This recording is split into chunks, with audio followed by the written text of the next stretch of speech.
All right, Mike. So we're live. Good afternoon. Good afternoon, golf enthusiasts. My name is Derek Mousseau.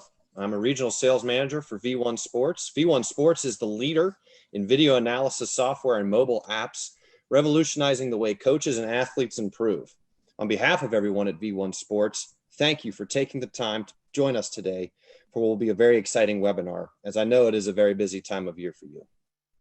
We're thrilled to have a great V1 ambassador, Master PGA Professional, and one of the most respected golf coaches in the game today, Mike Thomas.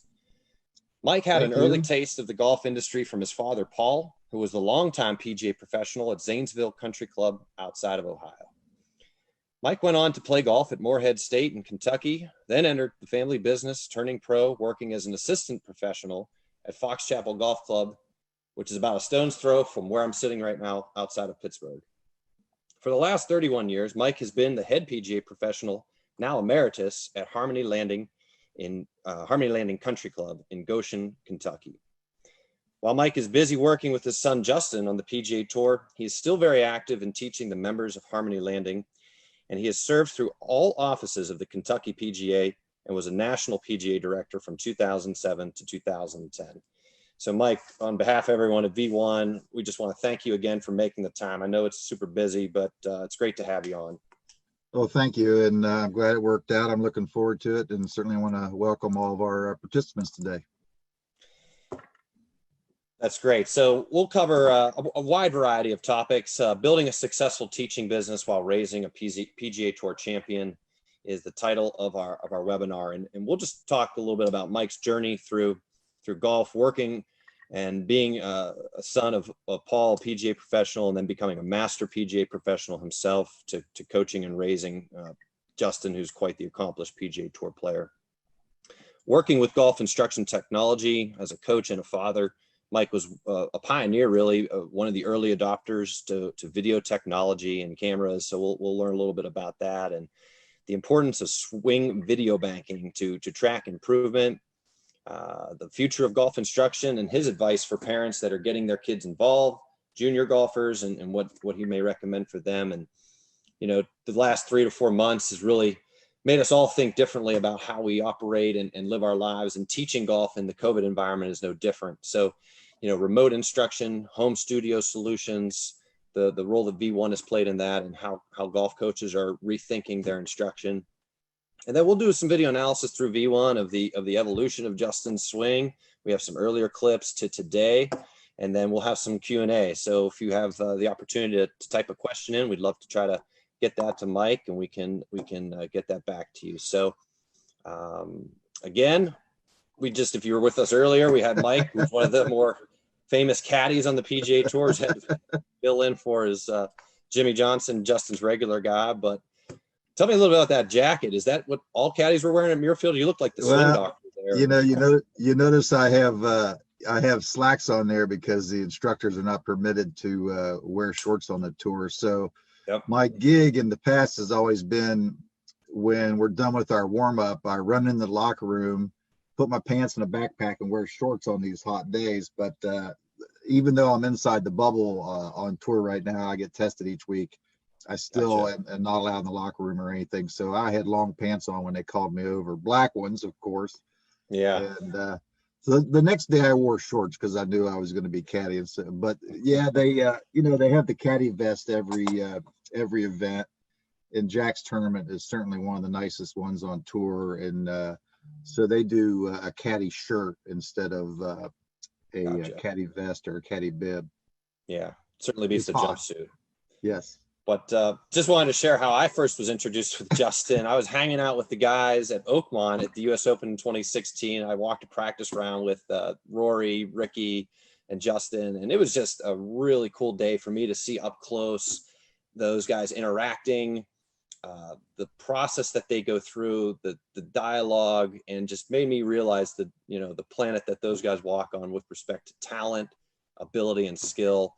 And, you know, we had such a good time that, you know, they invited me to their next everybody always wonders who took all those pictures. Well, it was me. You know, I'm just kidding. It wasn't, I didn't get the invite, but we had a great time. And, you know, it's always fun watching those guys on social media because, you know, they're really trying to have a great time and the blend of life and golf balance and family, which is always exciting to see. So Mike, it would be great to just hear a little bit about your background. You've been in the golf industry forever, worked under, or your father was a pro. Just tell us a little bit about, what made you choose the golf industry, and what was the passion that kind of, you found in that area? Yeah, kind of like Justin, I grew up, my dad was the head pro at Zanesville Country Club, and obviously that's him on the right on that left picture. Mm-hmm. And so I just was always around it. I certainly had a passion for the game, and I was a pretty good junior player. There wasn't near the competition that there is today. You had about 2 or 3 tournaments a summer that you could play in. And I had a pretty successful junior career for that time. I was obviously in the 70s, and I went to Morehead State and played there for 4 years, and I was all conference one year.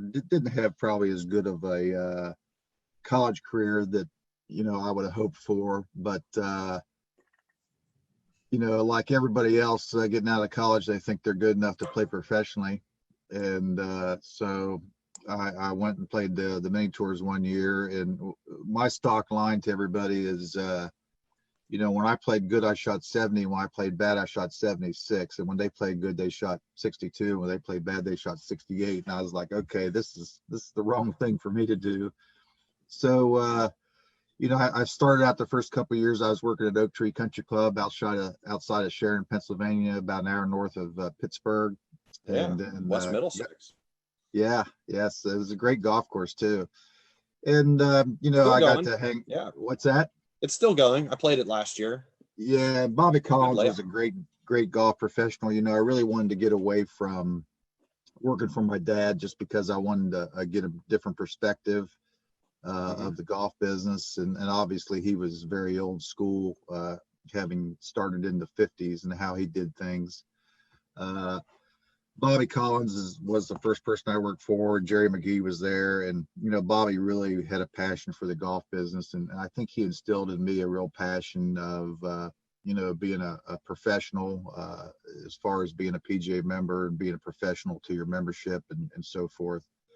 And then I had an opportunity to move from there to Fox Chapel down in Pittsburgh, and they were going to host the women's amateur there. So, it was exciting for me to get to see a major championship at that level. And certainly the quality of the golf course and the quality of the membership at Fox Chapel really was a special 3 years, in my life that I spent there. And I actually went back there for golf school last year, the first time I'd seen it in 25 years, and it's still spectacular. It certainly brought back a lot of good memories. But they're doing more work there right now. That was my understanding. Another restoration. Yeah, it didn't look like it needed much when I was there, that's for sure. But they're always tweaking things. And then that picture on the right is my dad got elected to the Southern Ohio PGA Hall of Fame last year, and we surprised him. We didn't tell him that Justin was coming. We surprised him. And we didn't tell anybody that he was coming because we didn't want it to be about Justin. We wanted it to be about my dad. So, of course, my dad got up there and sat in the chair and told all these old war stories that I'd heard 100 times. And Justin had certainly heard a lot as he was growing up. So, it was a special evening for him. And it was special having Justin there, getting to see his grandpa get that award. So it was a pretty neat experience. That's awesome. And then, Harmony Landing, been there for such a long time. It'd be great to hear just how much of your time has been involved in teaching versus other club operations, tournaments. I mean, tell me a little bit about all the hats that you had worn. Certainly when you're a club professional, you're setting up a lot of events. You're tending to the needs of the membership, which are all over the spectrum of what something might need to be done that day.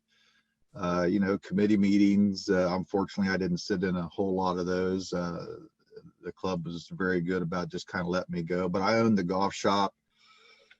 I owned the range, and so I paid all the staff. So I was an accountant, human resources, and a merchandiser, and event coordinator, and that big long list that the PGA used to send out that we wear many hats. I did all those things and certainly taught a lot, but I taught probably, I had a real interest in teaching, but it was just one of the many things I did. I always tell people if I could do it all over, I would just teach. Not that I didn't. I mean, I was really blessed with the club that I was at and really enjoyed what I was doing. But you know, teaching certainly became more and more of my passion as I was going. You know, as I was getting set in my job, I taught more and more.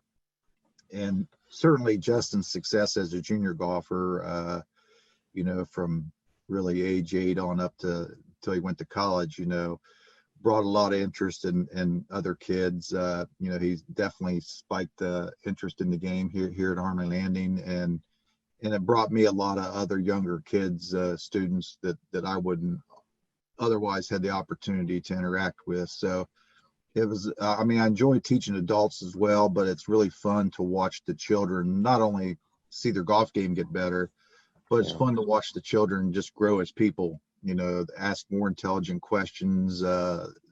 Each year that they come out, their questions get better. You can see them paying more attention. You can see them buying into some of the practice routines that we prescribe them. So it has been a lot of fun to me. And, you know, V1 has been part of that journey from an early age. Yeah, I mean, we appreciate that. And just for anyone that's considering career in golf or in instruction, what would be like your one recommendation to those people watching or listening, you know, that they're considering their next, you know, move, whether they're in college or professionally, and what would you suggest? Well, I think there's a couple answers to that question. I mean, you know, if you're just going to get in the golf business in general, you know, it's a service business and it's a fun business, and you need to make sure that you're attentive to, you know, your customers' needs or your members and their guests' needs. You need to be a positive person in your interactions with them, and it's really important to have that outgoing personality where you can really take care of any variety of situations that may come up. As far as teaching goes, what I did as an assistant, and I even did it as a head professional when I came to Army Landing, is I would often go watch other teachers teach. I would call, you know, I would find out who the good teachers were in the area. And I was fortunate that I got to work for some good teachers. But I would call other people and say, hey, you know, do you mind if I come off? I have the morning off. You know, maybe I'd like to come over and spend 2 hours for you when you have some lessons. And you know, like all of us, you know, very few of us have come up with any of these ideas. We've just stolen from other people.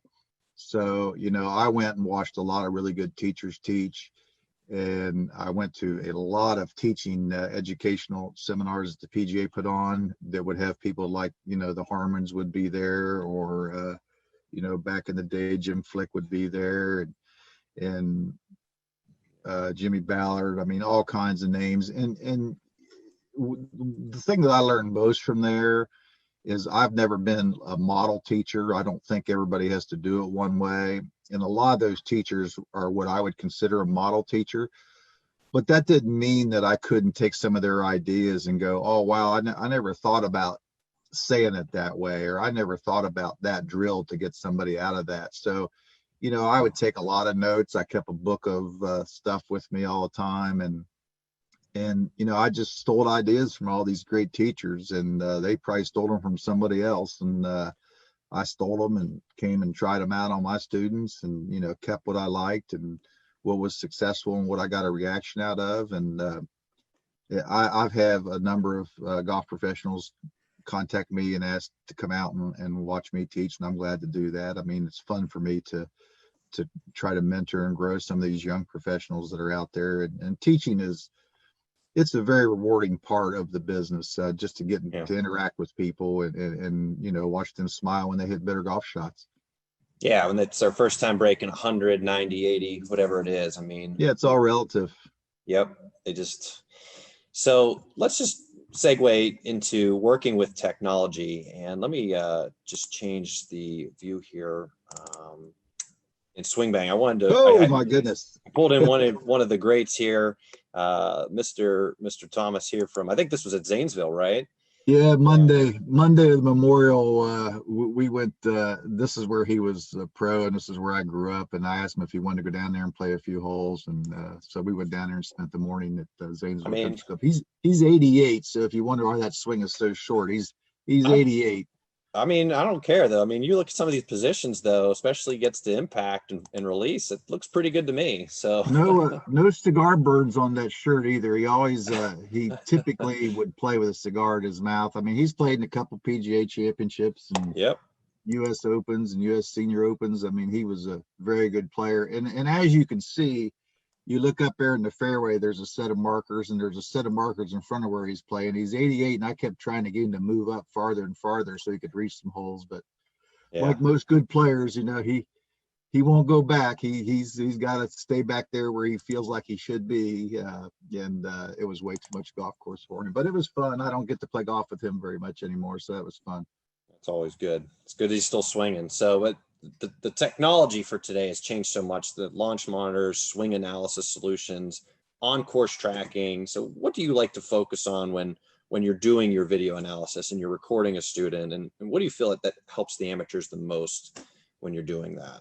Well, if I have any model that I follow, do you have a down the line video? Yep. Let me get over here real quick here. If I have any model at all that I follow, that's good. That was in Maui where you hit drivers out of the driving range every time you hit them. Okay. I always try to make sure that the club is on plane because I use a hula hoop like in every one of my lessons where there's a stick drawn through the bottom of the hula hoop. And that line right there is basically just a side view of a circle. And, if I have any model that I try to teach to a lot of people, it's that this ball is sitting at the bottom of that circle. And if you get off that circle, you can hit it, but you're going to have a harder time hitting it. You're going to need a compensation with your club face to make up for the fact that you're not on that circle. So we kind of use this line as our circle, and you can see, Justin's club goes up and down that circle real well. I mean, all the really good ball strikers, their club is on plane, and then the ball's at the bottom of that plane, so you're going to make good contact with it all the time. And you're not going to put side spin on it because that you're not under the plane or over the plane putting either left to right or right to left spin on it. Looks like the cameraman moved there at the end of that one. That's okay. But, so we are constantly checking this with Justin. I mean, every single time that we look at a video, we look whether like if you go back to the hip high position there, we always, if you got one before that,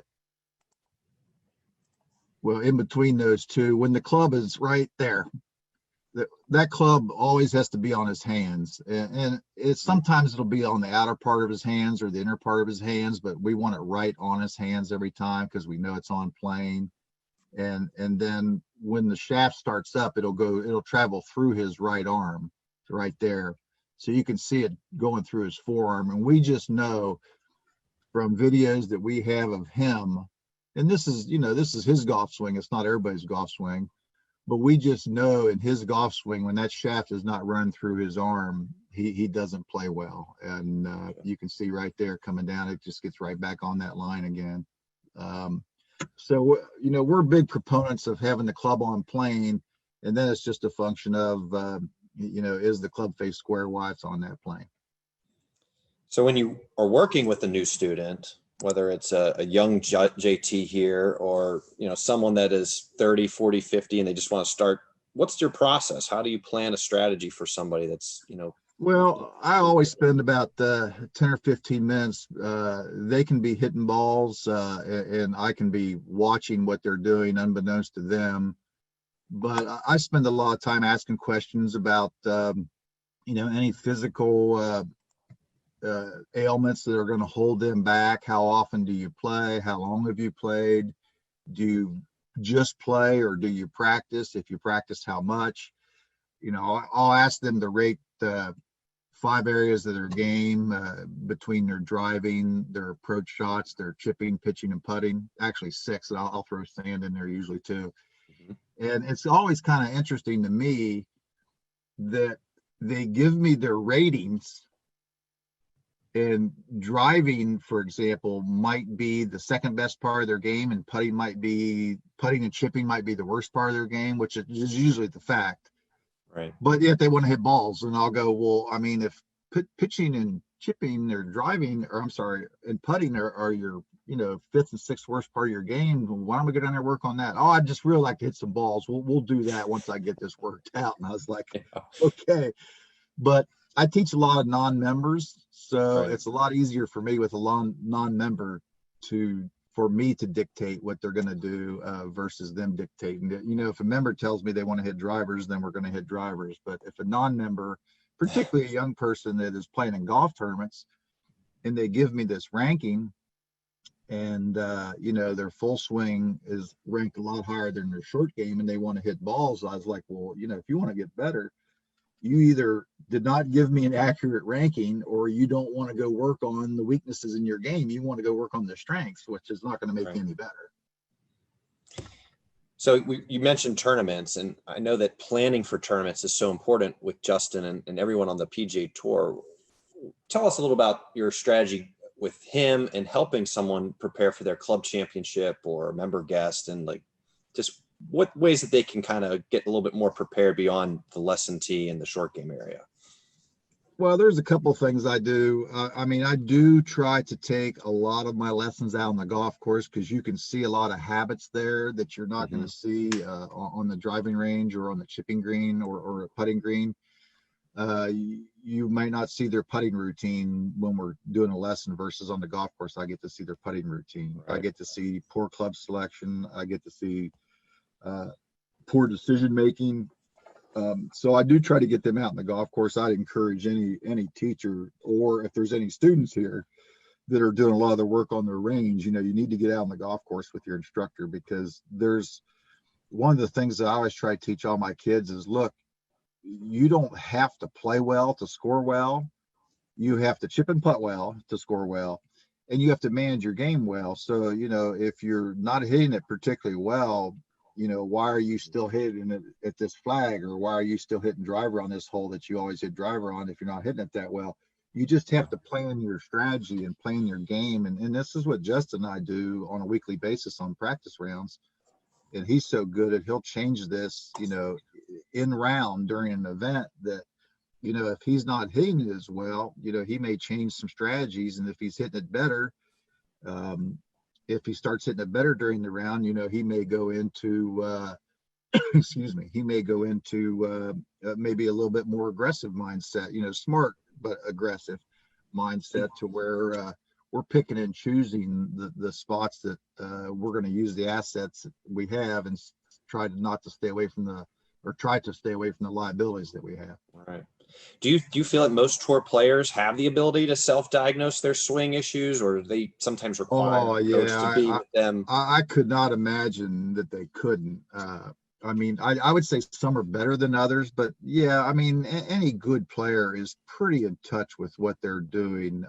Justin, I think, is exceptionally good at it.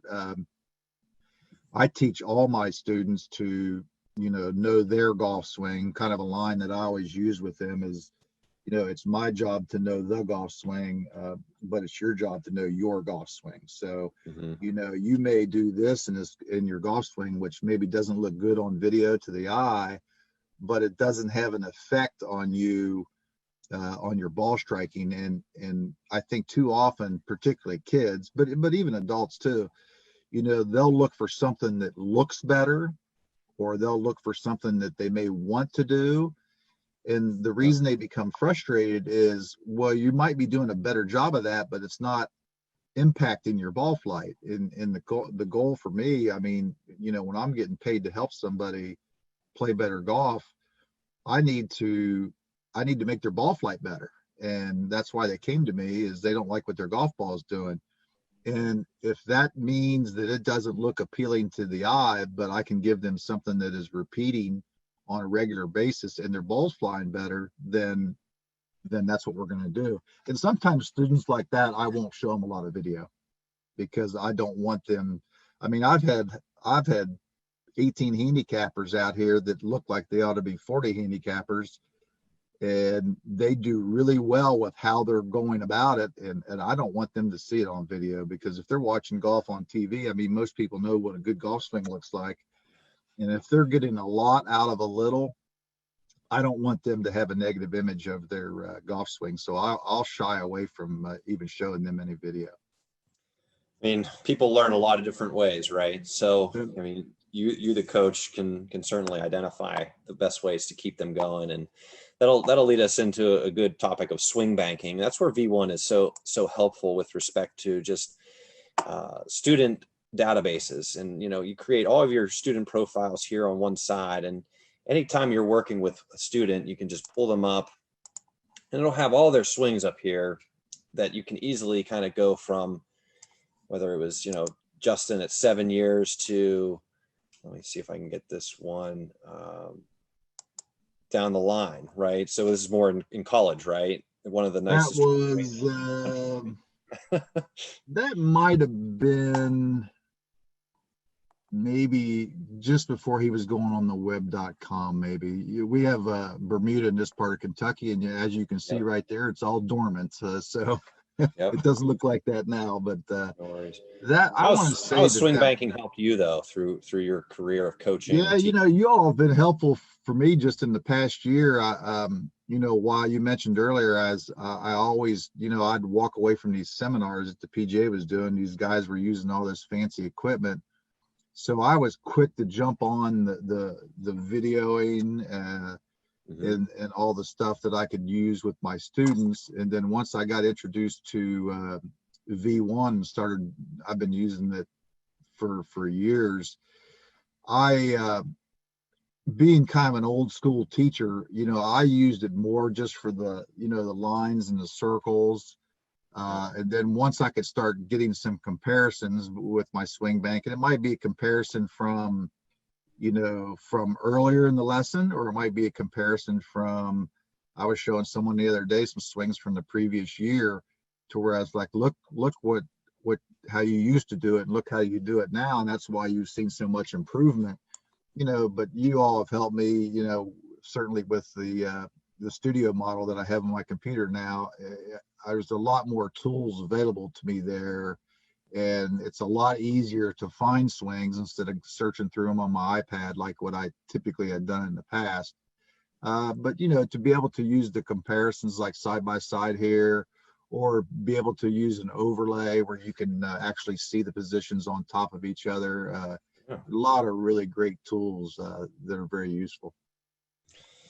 So I wanted to share something that Justin put out with respect to tracking. And I feel like this is such an opportunity for so many amateurs. They kind of just, how many greens did I hit? How many fairways did I hit? And he shared his 2018, 2019 goals. And, there are some metrics on there that, he has that amateurs can also do. And we've launched 2 new apps that I know you're a little bit newer to, that we're going to roll out with you soon, but V1 Game and V1 Coach. And V1 Game is a way for any player to really just track what they're doing through auto shot detection, build their analytics, build their stats, and identify areas that they excel in and areas that they need to focus more in.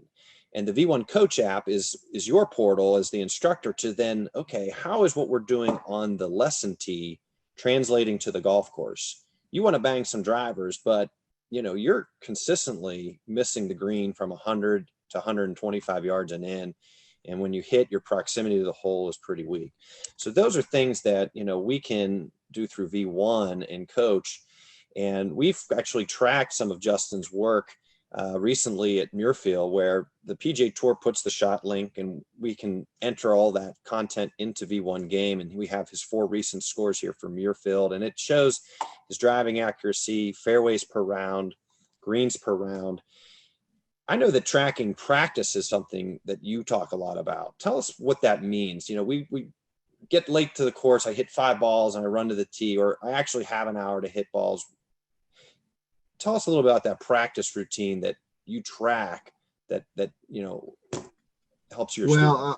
2 things, and actually I just it just hit me that I told you I was going to send those stats of Justin's yesterday after we got off the phone, and I didn't send them, so I apologize for that. We do use that shot length data for Justin, and we've identified key data. For example, one of the things that you had there with fairways hit, that's not a key data point for Justin. He has accomplished everything that he's accomplished by hitting 50% of his fairways, and we have determined that while we'd like to hit 70%, what is more important to him is his strokes gained putting, his number of feet putt made, his up and down percentage. Those are the things. He's always pretty good in greens and regulation, so it's obvious that his fairways per round is not a key score indicator for him, and that's important. It's crazy, the average golfer, that all they worry about is that driver, and that is not a score indicator like a shot from 100 yards and in is a score indicator. But based on that, the other answer to your question is I have a short game sheet that I give to all my students, and it has probably 20 different games or contests on it. And I encourage all the students that I teach on a regular basis when I'm home to incorporate this into their practice, because they all have a score attached to them. A simple one might be a ladder drill. We're putting, we're putting to a 6-foot marker and then a 12-foot marker. And then behind the 12-foot marker is an 18-foot marker. And we hit one to the 6-foot marker, one to the 12-foot marker. And each ball has to get past the previous ball. So after you've done one of each, you go back and hit another one past the 6-foot putt you just hit.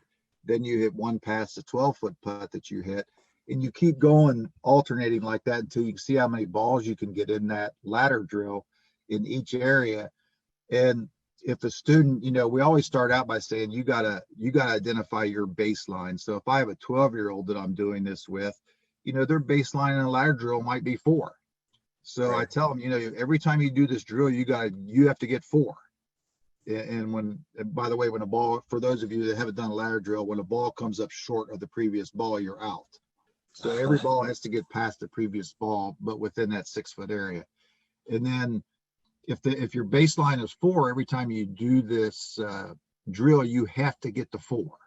And if you don't get to 4, if you leave your 4th putt short, you start over again. And we do that uphill and downhill.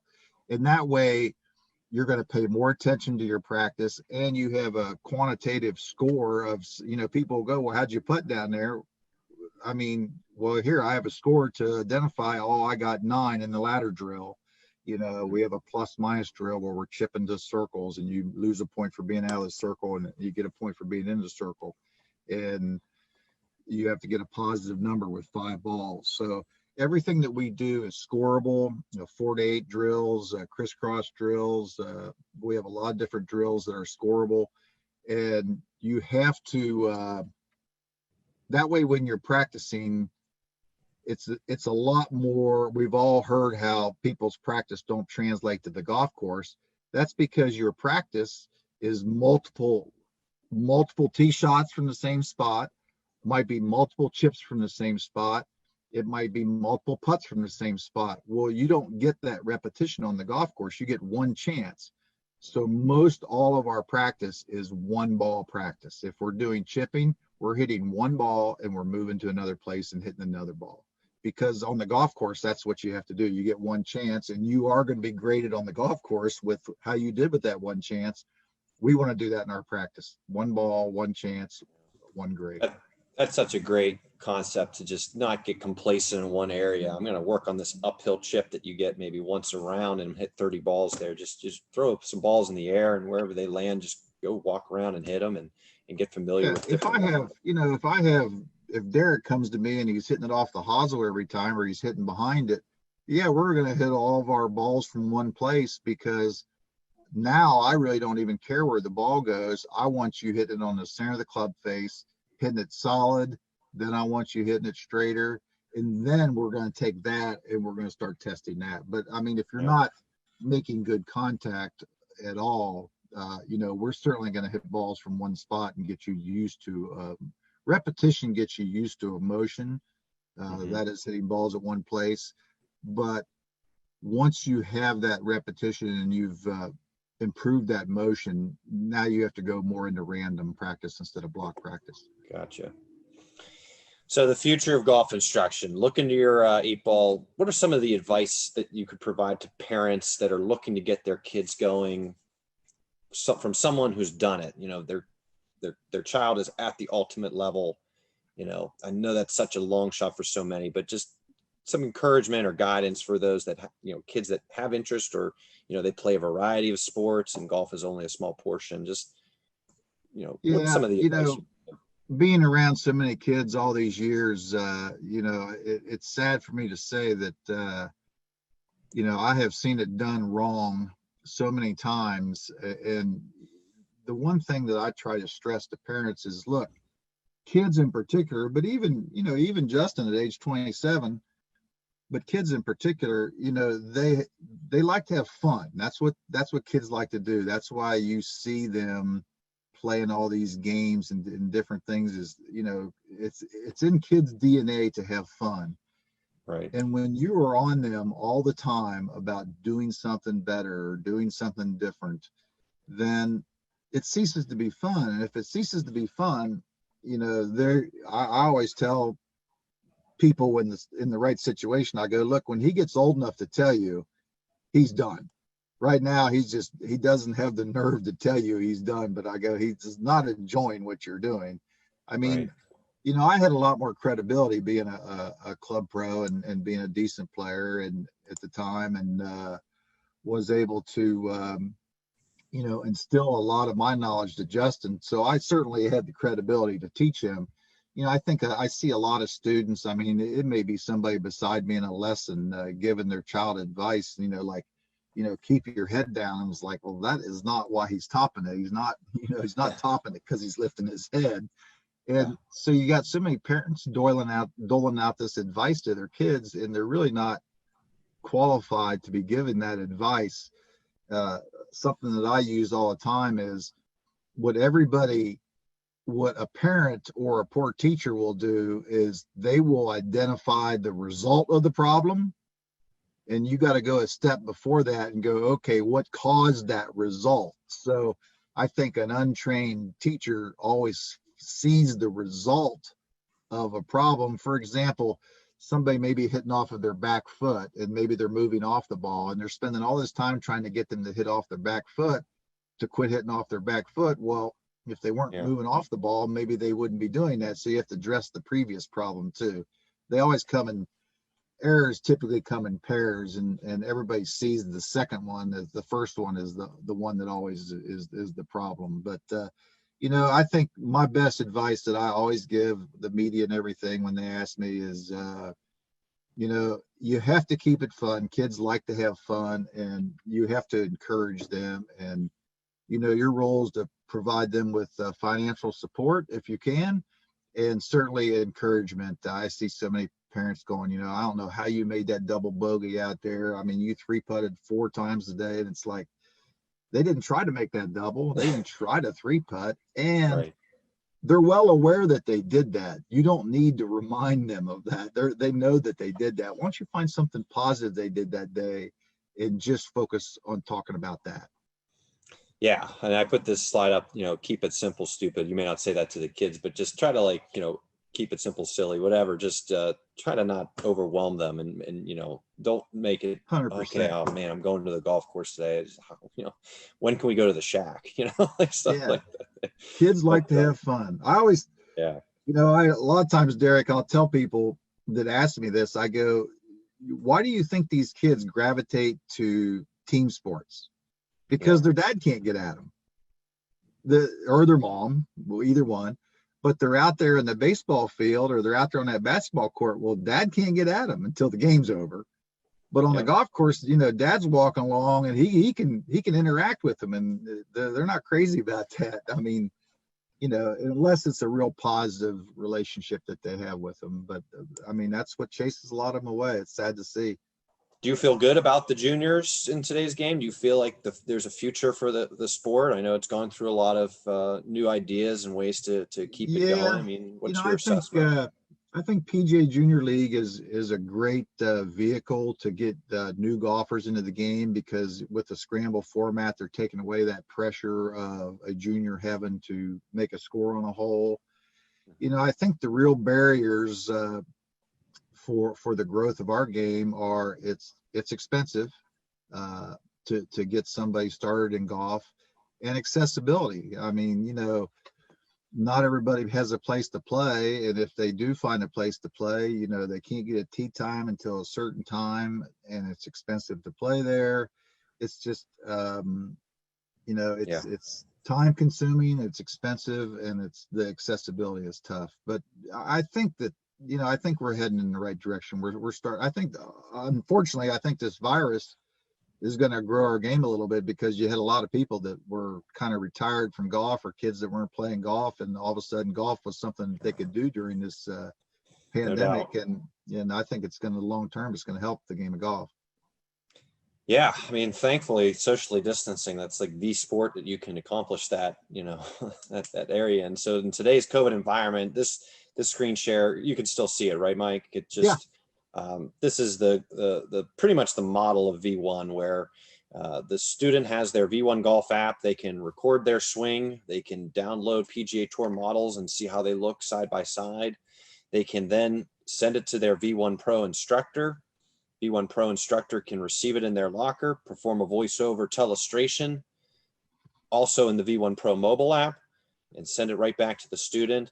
And then they can give an online lesson without being physically with the person. So this is an area that V1 has really been busy with over the last 3 to 4 months, where we've helped pros build marketplace pages to sell online lessons, a lot of education with webinars similar to this, to how amateurs can stay connected with their instructors, how instructors can stay teaching, and how can they still earn an income during this period of time. So for the amateurs watching, Mike, just a couple things that are important for an instructor when they're watching video that they should try to do when they're recording their swing. Like, what's the good angle? How far away should the camera be? What does the instructor need to see? Yeah, no, that's really a great point, Derek. I got a lot more involved, and I've always had my students text me videos, because I'm really only in town probably 7 days a month. So I do a lot over the phone. I'd have them text me videos, but I really started getting into this past year of having them send them to my locker, and where I could do voiceovers, they could see the lines and everything. And this has been, a big part of my growth with my absence here at the club, and teaching a lot of my regular students. And that quickly showed me that they were, if mom or dad was taking the video, I was getting the video at the wrong angle. I always like to shoot, what I always tell people, even if it's a poor video, if you shoot that poor video from the same poor angle every time, at least right, I'm going to be able to compare before and afters. But what I always try to do, if you can pull up, okay, just for this example, you want to make sure that you get dead face on. This is a face on view. If I was standing a little bit more to my right, that ball would look like it's too far back in my stance. If I was standing a little bit too far to the left, the ball would look like it's too far forward in my stance. So from a face on view, you always want to make sure you're square to your target. And then from a down the line view, something that I probably get a lot poorer angles on a down the line. And you can see I'm standing here. I always try to put my camera right on his hand line. That's where I always try to stand. And you can stand outside the hand line if you want. The key is you got to take them all from the same place, because then you're comparing apples to oranges. And I want to be able to compare one picture to another picture taking from.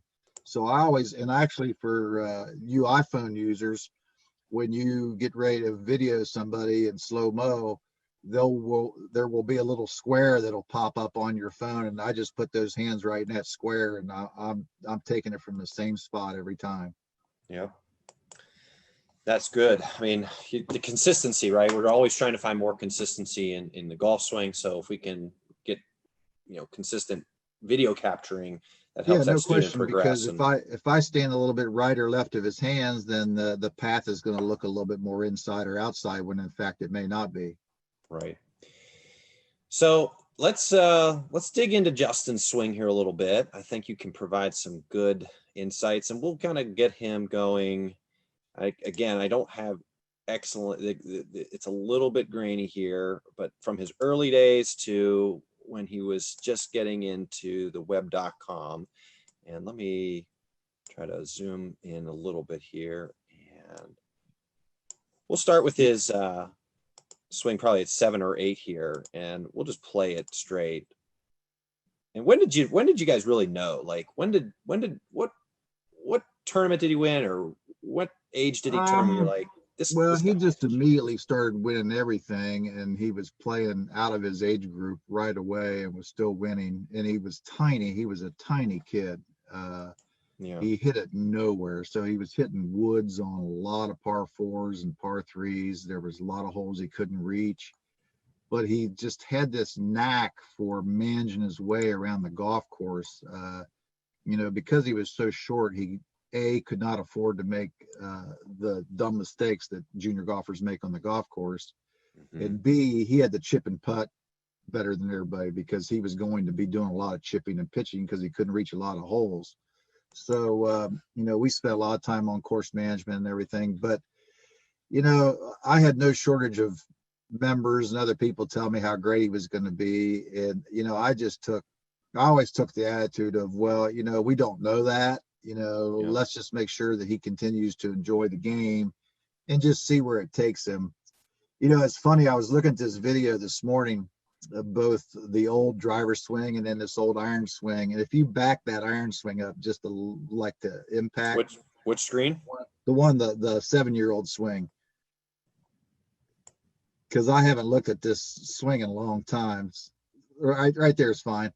Look, you can see how much his foot, I mean, he's 7 years old, maybe. This is at Valhalla on his birthday. One year I surprised him and took him out to Valhalla for his birthday.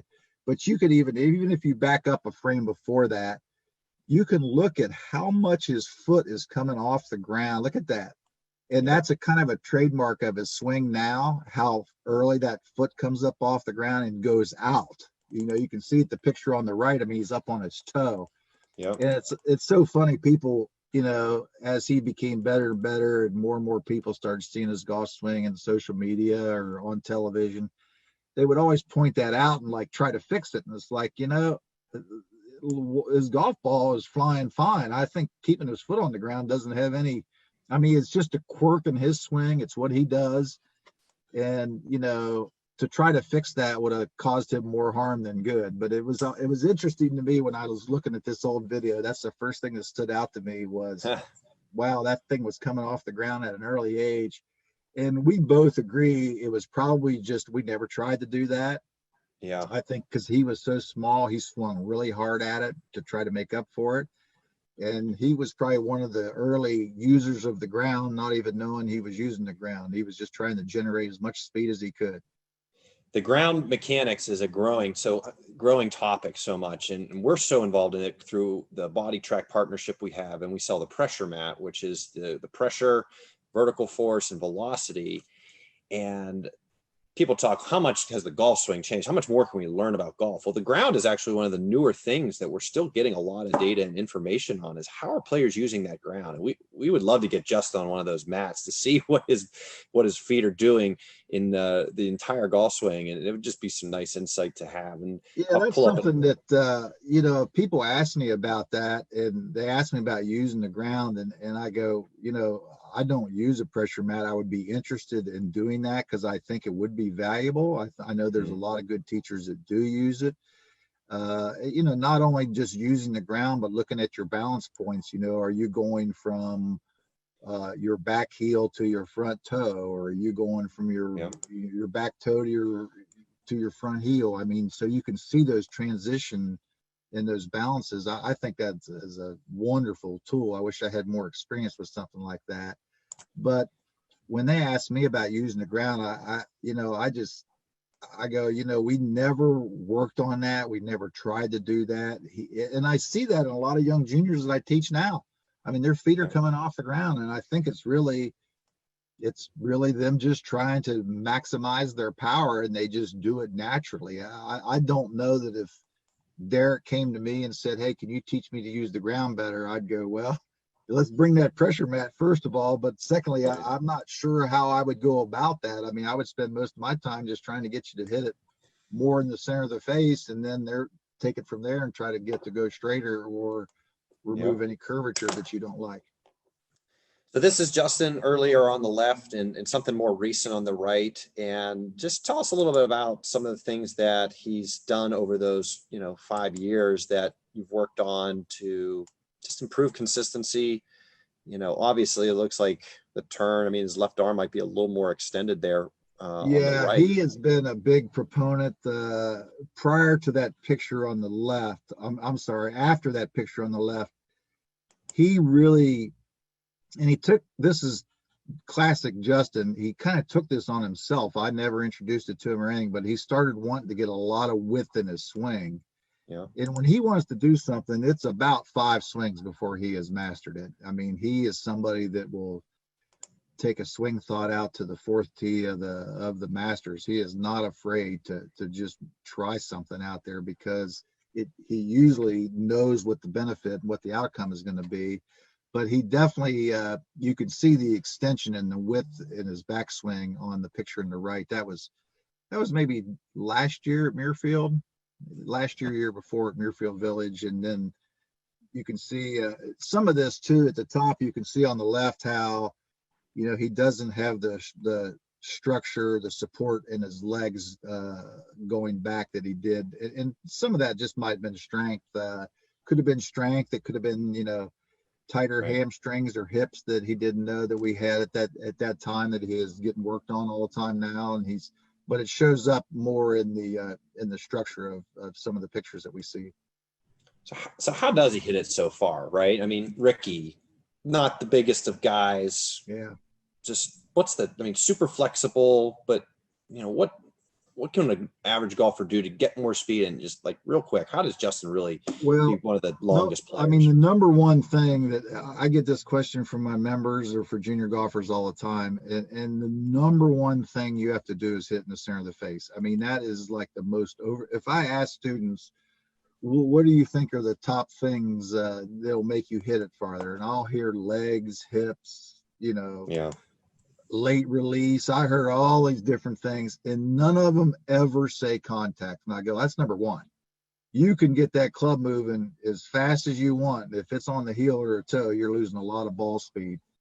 I think, quote me if this is wrong, but I think it's somewhere like a center contact is, the value of center contact is 12 miles an hour in ball speed. So, right. If you start getting it off center, it's going to go shorter no matter how fast the club's moving. So center contact is key.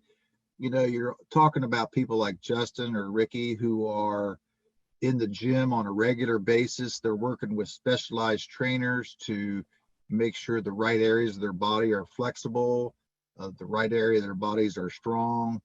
And it doesn't make very much sense for a 27-year-old guy to come out to me that is not flexible. He doesn't work out any, hasn't played a lot of sports, and he's wanting to get longer. And it's like, well, we can get you longer by hitting it more in the center of the face, and we can get you longer by not delivering a glancing blow, whether that's outside or in or inside out. Hitting the ball more head on is going to go farther.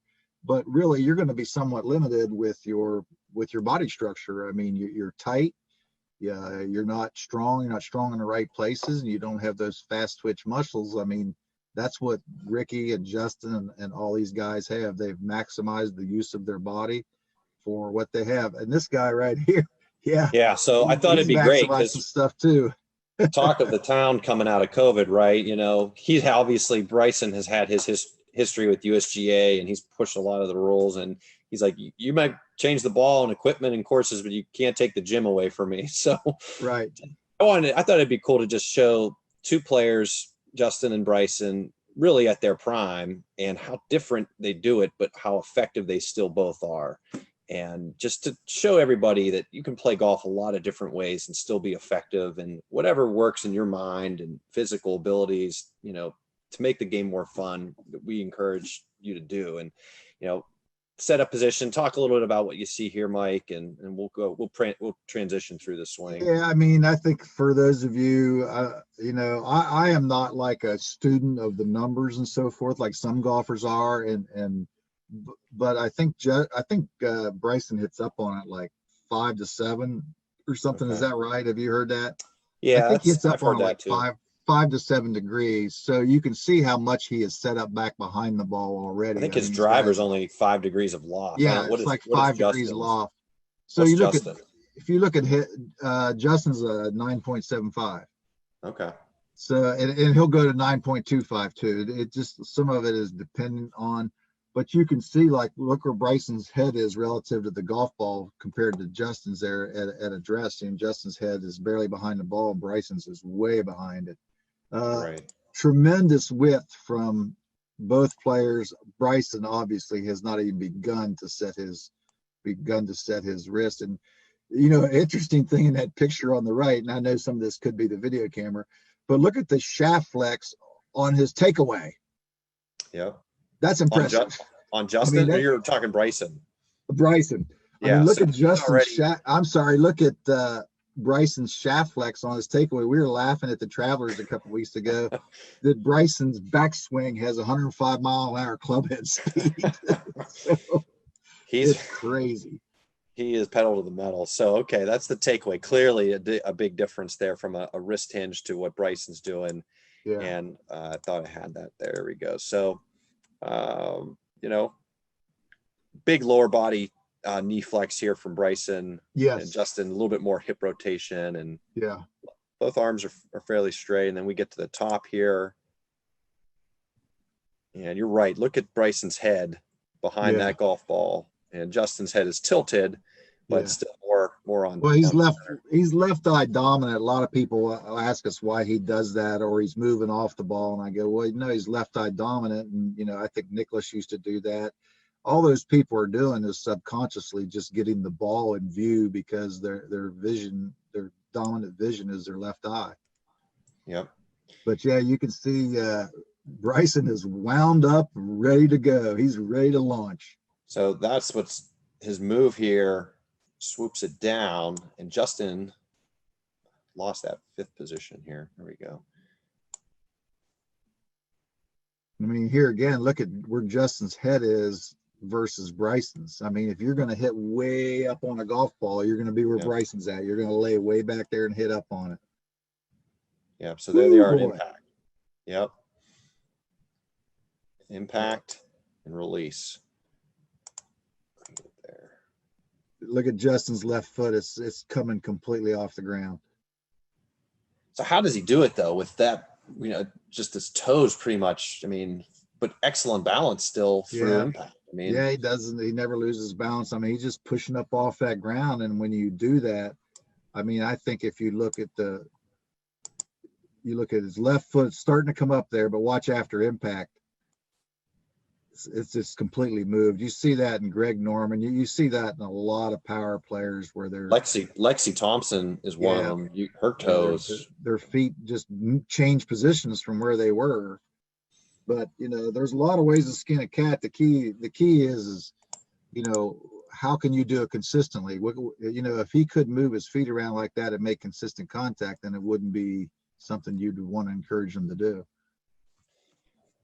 Full use of the software here with the V1 and the side-by-side comparisons. All of our drawing and graphic tools, you can, highlight the players' heads. And that was great to just, hear you talk a little bit about Justin and do a nice side-by-side comparison. And as we kind of wrap up here, just wanted to kind of highlight a couple things, the V1 from our viewers watching at home that we've been helping with through this COVID. Fall and winter are coming, and we help with home studio solutions so you can keep your game fresh and stay connected with your studio instructor. And this is something we did for a valued client out in California. So happy to help you guys with that. And as the travel environment improves, actually I need to change my screen here. I don't think that came back in. This is one of the home studios I was talking about for one of our friends in California that, that's what we're seeing a lot of, Mike, is people with, the kids are out in college now, or they're converting a downstairs room or a garage, and they're making their own at-home studios. So this is something that's been very busy for us. And as travel improves, we expect to get back on the road and have some more in-person ongoing education seminars. This is something we did at Ballantyne Golf Academy in North Carolina.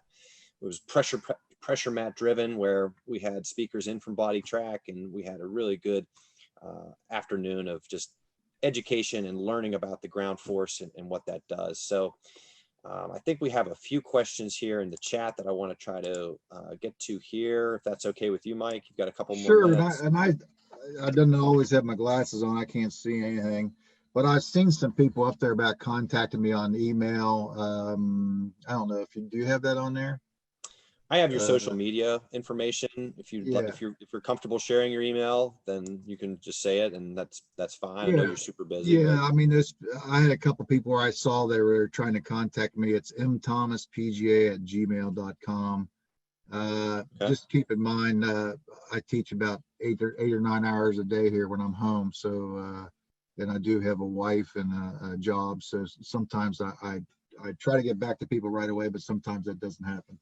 Well, you've been super responsive with me, and I really appreciate that. And this is from Ian in the UK, that his eldest is a sophomore at Oklahoma State, and her sister is a freshman at Louisiana State. His question is, how have you managed Justin with the dad and son relationship versus coach and player when you're working with him in a coaching environment? That's a great question. I get that question a lot from the media when I'm with Justin and so forth. And I just made a commitment early on in my relationship with Justin that he was going to be my friend first and my son second. And obviously, when they were little, there was times that friend had to step aside and dad had to come in. But as evidenced by him asking me to caddy for him and things like that, he knows. I mean, we're out there pranking each other and talking about sports or practical jokes and stuff. I mean, I really think, Justin is my best friend before he's my son. And so that's easy for us to have, to be in this environment together, because he knows more about what he's doing than I know. And I'm just there to confirm or deny some of his thoughts. That's great. And so let's see, from John Dunnigan, was there a time in high school age when Justin just wouldn't listen to you, or, take a break, Dad? It was funny. We were filming something for his AJGA event the other day, and he had talked about that. He has an AJGA event coming up here at the club in 2 weeks. He's stubborn. I think most good players are stubborn. That's a quality I think that helps them become good players. They're not willing to accept poor performances and things like that, and it drives them to be better. But there hasn't really, there's been some times where he may have got a little frustrated, he didn't get better quicker, but that was probably earlier on. Like I said, I mean, I teach golf for a living, so it's not like, he's listening to a parent that knows a little bit about golf and is trying to instill some of that knowledge on their son. I mean, I had a lot of credibility when he asked me something. I mean, if I didn't have the answer, I would find the answer. And there has been very few times that, we have had any confrontations around golf, that is. I can't really think of one, but I'm sure there was one somewhere. He's your only child, is that right? Yes. Yep. We tried for others. That's what we came up with. That's okay. Worked out there. Let's see, the sheet that you talked about with your games, drills, and scores, is that something you've ever shared on social media, you're comfortable putting out there, or is that something that kind of keep? No, I really don't put it out there. I mean, I would certainly, it's a list that I go over with my students, and if I put just the list out there, people would be like, what's this? There's a lot of explanation for each one of them. So if I sent that out like social media wise, I'd probably spend the next 2 months trying to explain it to the 1,000 people that are interested in it, because it's just like my shorthand of, like, it just might say ladder drill. It might say +1, -1. And I'll go through my student. I'll actually walk them through each one of these drills. It takes about an hour and a half or 2 hours in a short version of just explaining to them I give them a clipboard and a piece of paper, or I give them their short game sheet, and I say, you need to make notes on what this means to you, or, so that when you walk away, this sheet will make sense to you. So I haven't not shared it because I don't want to share it. I haven't shared it because it's basically my shorthand and people won't understand it. Yeah, no worries. Let's see, just a couple more here. This is from Garrett Curtis. He said he studied with PT in the 90s at Roland Stafford School at Peak and Peak. Wow. Yeah. I remember my dad working there for a long time. Well, thanks, Garrett. Yeah. The first time I was the only student for a few days. The second time I took my girlfriend. It was wonderful and I enjoyed his lessons. That experience has lasted my whole life. Please say hi to him and thank him from the bottom of my heart. It really touched me to see his picture here. So, well, thank you. I appreciate that. That's nice. That's nice to hear. It's a small world, huh? Yeah, that's the golf industry, right? Yeah. You give a lesson 30 years later, you never know how that really made a difference in someone's life. So, yeah, right. Bill Kilborn, what are your thoughts on kids playing multiple sports? I know we touched on this briefly. His son is 12, and while he loves golf, he loves playing all sports. So, why is everyone specializing these days? So again, just how much time do you have in the day, right? Yeah, I get that question a lot. That's such a tough question. I mean, it's a double-edged sword. My first thought is let them do whatever they want to do, and they're going to find a passion towards one of them. Yeah. I don't think playing one is going to hurt the other one. I mean, improving athletic skills is going to translate, into a better performance in any athletic activity. The other side of that coin, unfortunately, let's say a kid's playing baseball and golf, and obviously those seasons don't mesh too well. But the problem is, the better they get at baseball, the more traveling they're going to do, the more it's taken away from their golf, and the more, we've become so specialized today that the training and everything is so in depth that if you have a deep passion for baseball and a deep passion for golf, both, you're never going to be as good at either one of them splitting them. Right. So if you focused always on baseball or always on golf, you're going to be better at that. It's just unfortunate today how in depth our sports have become, to where you really have to choose one at an early age. And I kind of hate that for kids, but,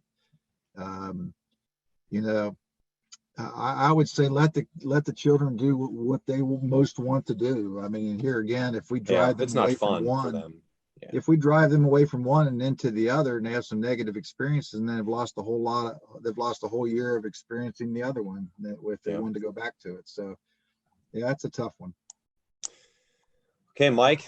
Well, I think that's all the questions we had, and from everyone at V1, we just thank you for your years of continued support. And thanks for your help with everything. I appreciate it. We know the time is precious, so thank you for making the time to be with us today. Thank you. We'll look forward to seeing you out there. Hopefully, not too much on the looper side, but no, I'm retired from that. We're pulling a volunteer out next time that happens. I'm out. Yeah, I'm sure that you have plenty lined up. So, all right, man. Well, enjoy the rest of your week, and we'll talk to you soon. Appreciate everything. Bye. Bye now.